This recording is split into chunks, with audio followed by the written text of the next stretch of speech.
Il y a une douce harmonie dans les sanctuaires. Il y a un calme dans cette atmosphère.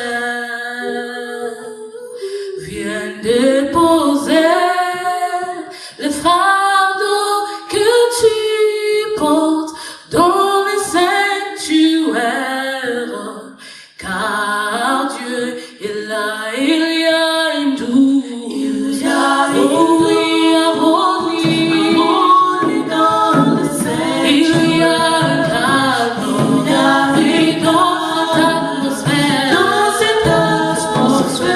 Oh Yahweh, déposer les fardeaux que tu portes dans les sanctuaires.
nous venons devant toi en ce jour pour te dire merci pour la vie que tu nous as donnée. Merci pour la santé que tu nous as donnée. Merci pour notre chance que tu nous as donnée d'entrer dans ta présence, pour te louer, pour te lever avec nos chants.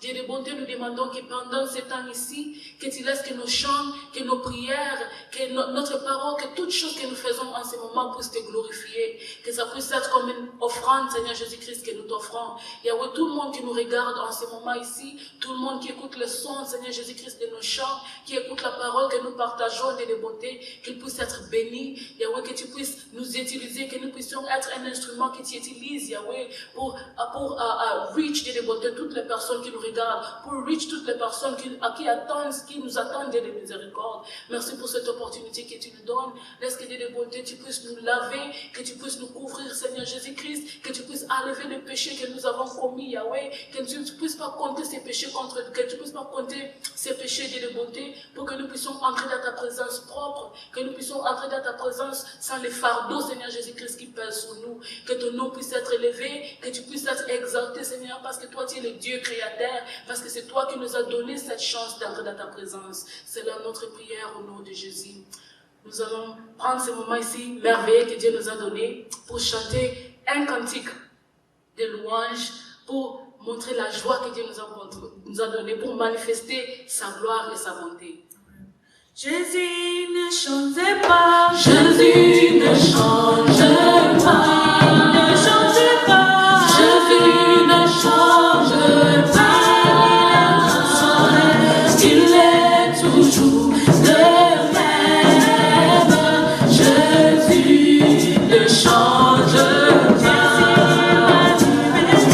Jésus m'a libéré.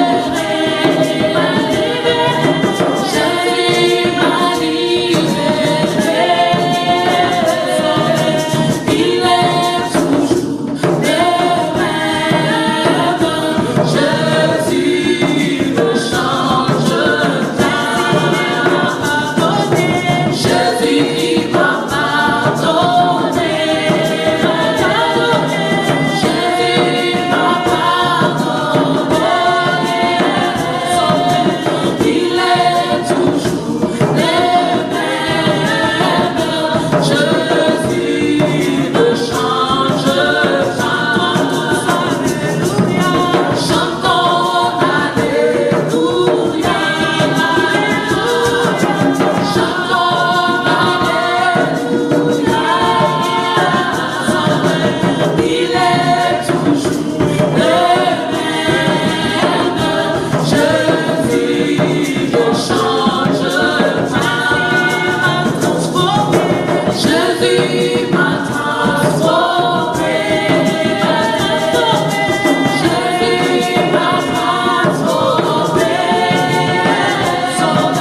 Il est toujours le même. Jésus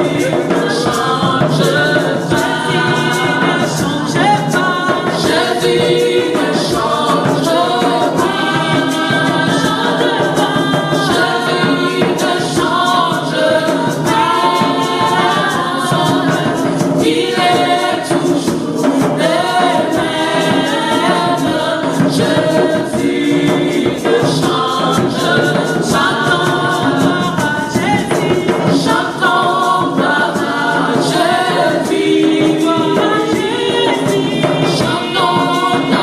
à Jésus. Il est toujours le même. Jésus ne change pas. Jésus ne change pas. Jésus ne change pas. Il est toujours le même. Jésus ne change pas. Gloire à Jésus.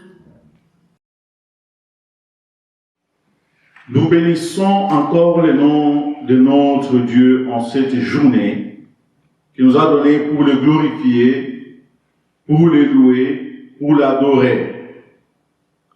Jésus-Christ ne change pas comme nous venons de l'écouter avec nos choristes. Jésus-Christ demeure le même. Sa bonté, sa grâce, sa miséricorde, son amour ne pourront jamais changer. Les êtres humains pourront changer, les hommes de la terre pourront changer, ils peuvent transformer ce qu'ils ont dit hier et dire autre chose aujourd'hui ou demain, mais le Seigneur, ce qu'il a dit, s'accomplit à son temps, comme il a promis. Il promet et il accomplit sa promesse. Il dit un mot et la chose arrive comme il a dit. Amen. Amen. Nous bénissons le grand nom du Seigneur en cette journée. Ce n'est pas par hasard que le Seigneur nous a donné ce temps ici pour communiquer. À tous nos frères, toutes nos sœurs qui nous écoutent, nous allons vous demander de prêter attention à ce que le Seigneur nous veut aujourd'hui. Qu'est-ce que le Seigneur nous dit aujourd'hui dans ce message et quelle est l'importance de ce message pour nous, chrétiens et non-chrétiens d'aujourd'hui, qui sommes appelés à servir le Seigneur. Je m'en vais lire un passage dans le livre de Matthieu, à son chapitre 6e, je vais lire le verset 26 et je vais clôturer par le verset 27. Je lis au nom du Seigneur.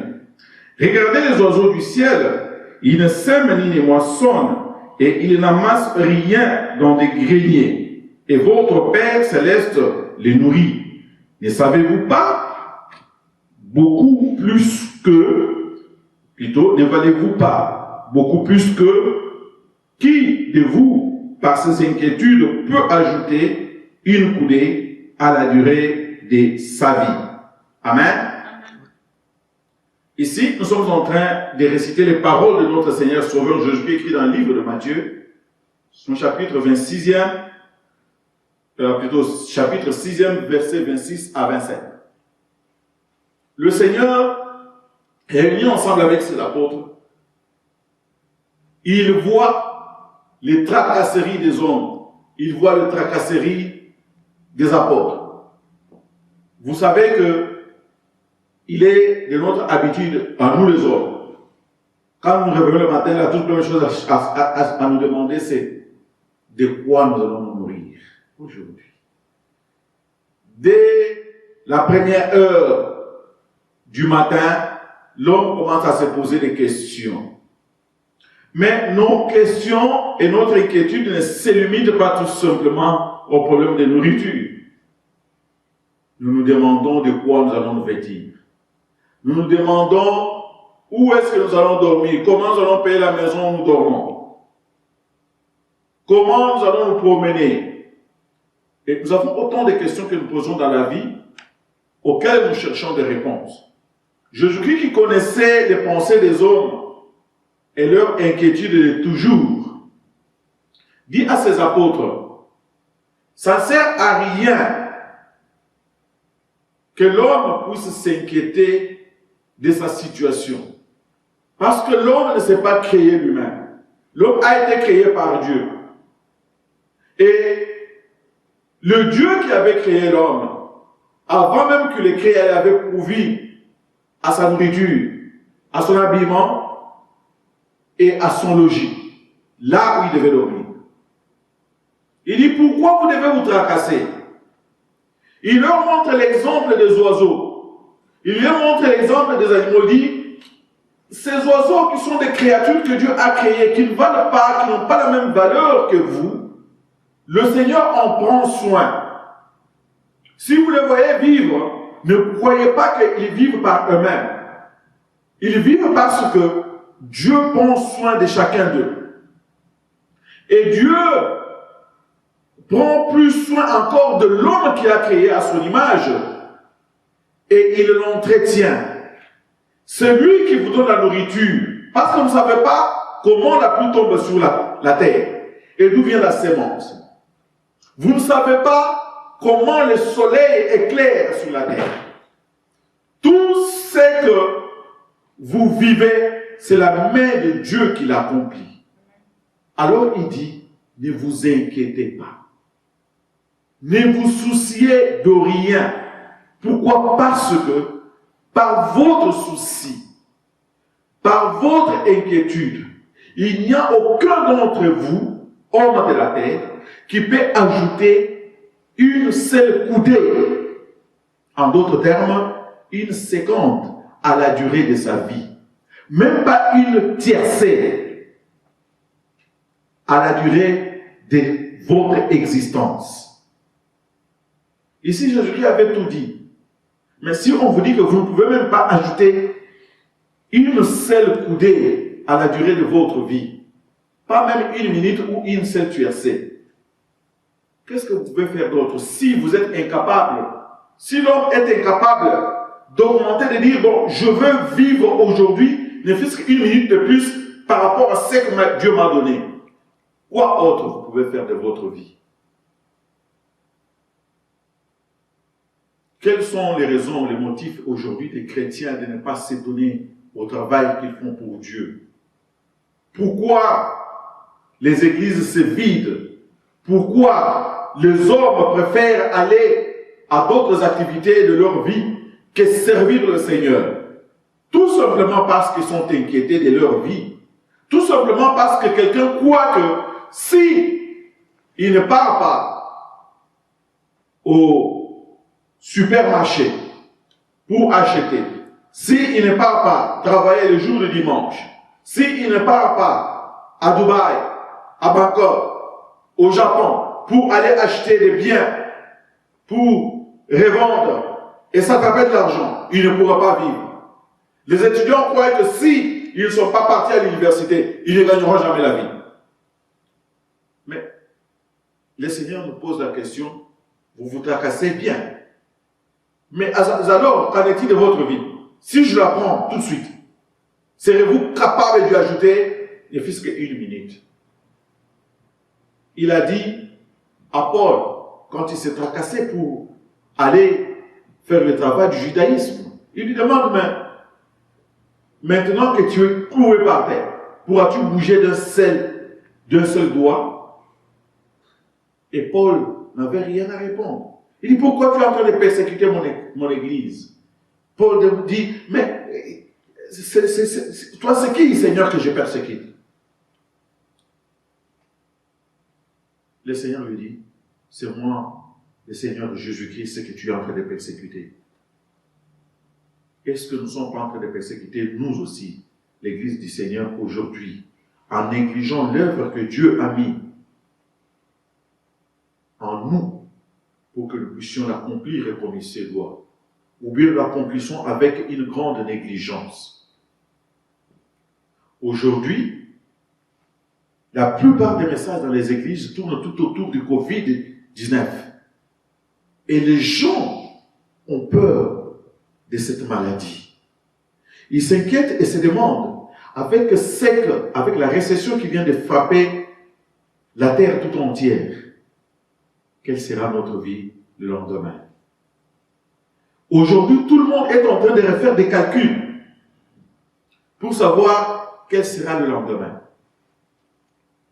Mais quand nous lisons dans les livres des psaumes, chapitre 127, qu'est-ce que la Bible nous dit? Je lis au nom du Seigneur.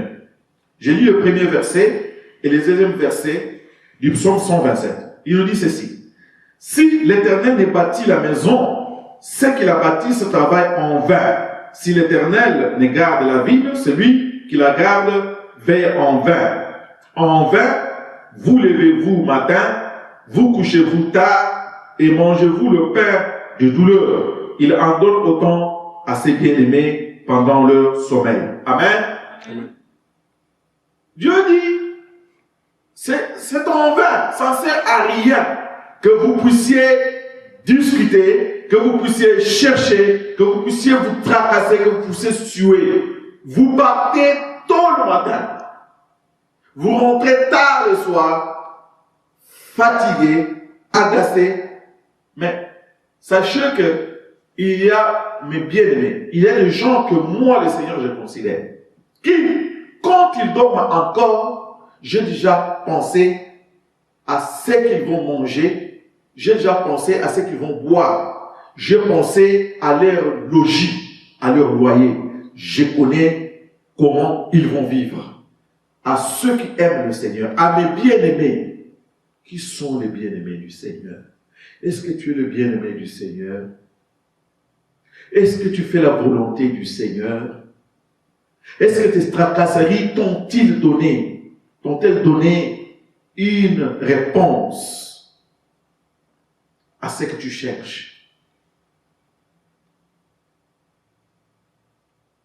Je regardais les voitures circuler à une vitesse vertigineuse sur la route, monter, descendre, avant cette maladie, avant cette crise. Mais elle n'est pas la première. Aux environs de 2008-2007, nous avons connu encore la récession. Ce n'était pas la maladie, mais la récession a frappé les pays de la terre. Et beaucoup de travailleurs ont été chassés de leur emploi. Les compagnies sont tombées en faillite. Beaucoup de compagnies ont fermé les portes. La situation était dangereuse et terrible. Le pays avait même été difficile à recevoir des visiteurs qui pouvaient entrer. Tout le monde est limité, le nombre de visiteurs. Aux États-Unis, comme au Canada, comme en Australie, au Japon, partout, tout le monde s'efforçait pour limiter le nombre de voyageurs qui devaient entrer en son sein. Il en est de même aujourd'hui. La maladie nous a frappés. Il a frappé toutes les portes. Il a saccagé partout. Des millions sont hospitalisés. D'autres millions sont morts. Mais qu'est-ce qui nous tient en vie? Tout simplement parce que le Seigneur, il est le seul qui prend soin de son peuple. Il ne pouvait pas décimer toute la terre. Il se garde un réserve. Mais quand Dieu se garde un réserve, pourquoi il se garde un réserve? Le Seigneur se garde un réserve parce qu'il veut que son travail continue. Et que le témoignage de son nom puisse aller loin. Et que ceux qui sont restés puissent témoigner de sa grandeur et de sa bonté. Frères et sœurs, nous n'avons pas d'autre espoir. Notre espoir est placé à celui qui a créé la vie. La Bible nous dit dans le livre de Genèse que il a dit un mot et le monde a existé. Nous avons été créés par sa parole. Car il pouvait dire que la lumière fut et la lumière était là. Il pouvait dire que la nuit, que la lumière soit plutôt. Que la lumière soit et la lumière était là. Il pouvait dire que le soleil, que la nuit soit et la nuit devait être là. Il pouvait dire qu'il y ait des cours d'eau. Il pouvait dire qu'il y ait de la forêt, les arbres, les animaux. Il a tout créé par la force de sa parole. Aujourd'hui encore, cette même parole t'enseigne toi et moi. Elle revient dans ton camp pour te dire, tu n'as rien que tu peux faire de toi-même. Rien du tout. Nous n'avons aucune mesure de sécurité pour nous protéger nous-mêmes. Tout ce que nous pouvons faire aujourd'hui, tout ce que le gouvernement de la terre peut faire, sans Dieu, c'est rien. Voilà pourquoi nous leur donnons à eux aussi un message d'espoir pour dire, gouvernement des États-Unis, gouvernement d'Afrique, gouvernement d'Europe, gouvernement d'Asie, ne vous tracassez pas, ne vous inquiétez pas, parce que la situation est dans les mains du Seigneur. Il est le seul créateur qui contrôle la vie des hommes. Vous aurez bien fait de créer les médicaments. Vous pourrez créer même des virus pour détruire la terre, comme c'était le prétendent. Mais la vie, elle est tellement chère qu'elle est gardée dans les mains de celui qui a créé la vie. Il n'y a personne qui pourra détruire la vie sur la terre. Nous sommes rassurés que celui qui a créé la vie, il est le seul qui détruira la vie sur la terre. Tous ceux qui se tracassent pour faire des guerres atomiques, des guerres de virus, des guerres économiques, ils s'en prendront à eux-mêmes. Le Seigneur ne leur permettra pas de détruire la terre, car la terre est l'œuvre du Seigneur. Aujourd'hui, le Seigneur nous dit, qui, par ses inquiétudes, peut ajouter une seule coudée à la durée de sa vie? Qui, par son inquiétude, pourra ajouter une seule coudée? Si vous ne pouvez pas ajouter une seule coudée à la durée de votre vie, comment pourrez-vous ajouter à la durée de l'autre? Le docteur a terminé les études en médecine. Il montre sa connaissance et il soigne. Mais lui-même ne peut ajouter une seule coudée à la durée de sa vie. Personne ne peut le faire. Le médecin ne peut le faire. Le gouvernement ne peut pas le faire. Mon père et ma mère ne peuvent ajouter une coudée de vie à la durée de mon existence. Une coudée à la durée de mon existence. Ils ne peuvent pas. Il n'y a que celui qui a créé la vie, qui en a le pouvoir et qui en a la capacité. Ne tremblez pas pour vous dire, on va détruire la terre. Ça ne se fera pas, parce que Dieu ne le permettra pas. Ne tremblez pas pour vous dire, la faim va nous tuer avec la récession, parce qu'aujourd'hui, il y a des millions de gens qui ont perdu leurs emplois et qui craignent le lendemain, la vie de leurs enfants, la vie de leur propre vie, la vie de leurs affaires. Les gens craignent. Assurément, nous pouvons nous dire, le Dieu qui a créé le ciel et la terre, il est vivant. Il nous dit, si je suis pour vous, qui sera contre vous? Le Seigneur étant de notre côté, nous ne manquerons de rien. Nous bénissons le nom du Seigneur et nous abandonnons dans sa main puissante. Nous allons prier pour clôturer ce message.